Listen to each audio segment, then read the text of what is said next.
Ambient music is more than just sound. It's a way to create an atmosphere, set a mood, and tell a story without words. If you've ever wanted to craft your own soundscapes, I'm here to guide you through the basics and help you get started. Ambient music focuses on creating texture and emotion rather than traditional melody or rhythm. It's perfect for relaxation, meditation, or pure creative expression. In this video, we'll cover the basics of making ambient music in a broad sense. The essential pieces you need, the foundations of sound design, and a simple approach to harmony. The first thing you'll need is a DAW. Personally, I prefer Reaper for its flexibility, efficiency, and low cost, but you can use whatever DAW you're comfortable with. Ableton, Logic, FL Studio, they all work great for ambient music. You'll need synths or samples to generate sound. Synths like Serum or Omnisphere are great for evolving textures, but even simple field recordings or samples can create the atmosphere you're looking for. For that immersive feel, consider adding atmospheric sounds like rain, wind, or distant thunder. These sounds act as the backdrop to your soundscape, filling the space and adding depth. The real magic comes from effects like delay and reverb.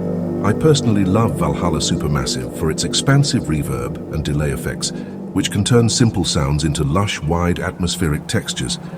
You'll also want to have some basic mixing tools like EQ and compression to shape your sound and ensure everything sits well together in the mix. When it comes to harmony, I recommend choosing a mode and sticking with it throughout the piece.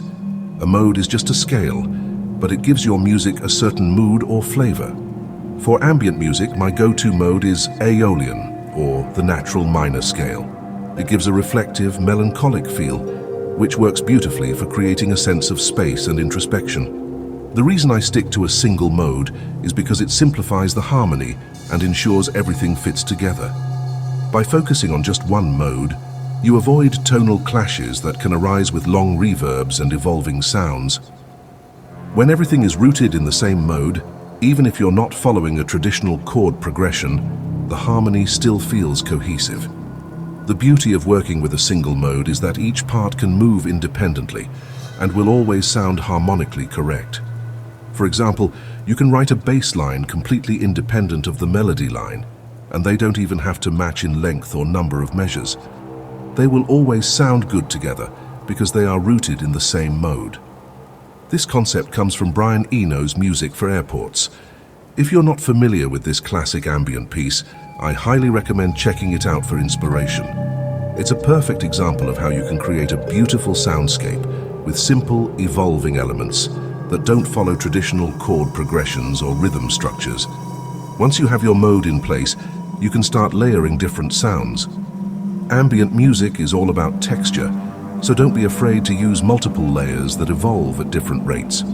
Start with a drone or a pad as your foundation. Then you can add arpeggios, melodies, or other elements that shift over time. Don't worry too much about strict timing, let the sounds breathe.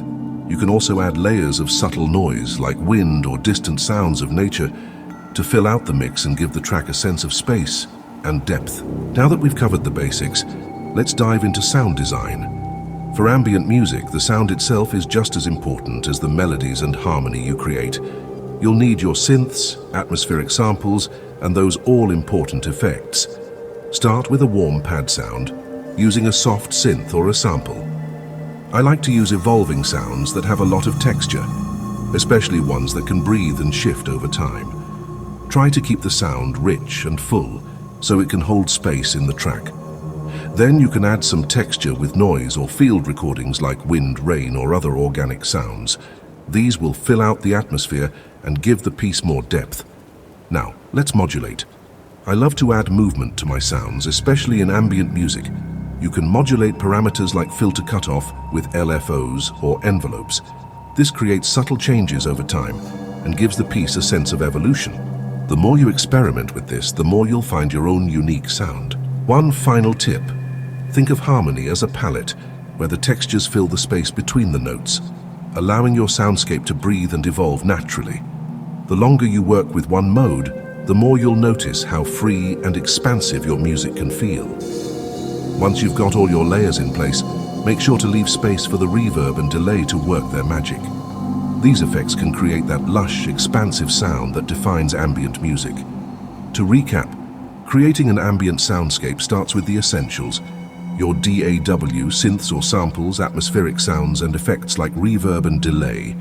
Then focus on building your harmony with a single mode, letting each part evolve independently and always sound good together.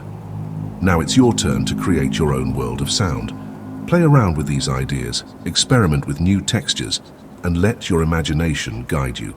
If you found this video helpful, don't forget to like, subscribe, and comment below with your own ambient music tips or questions. Thanks for watching, and I can't wait to hear what you create.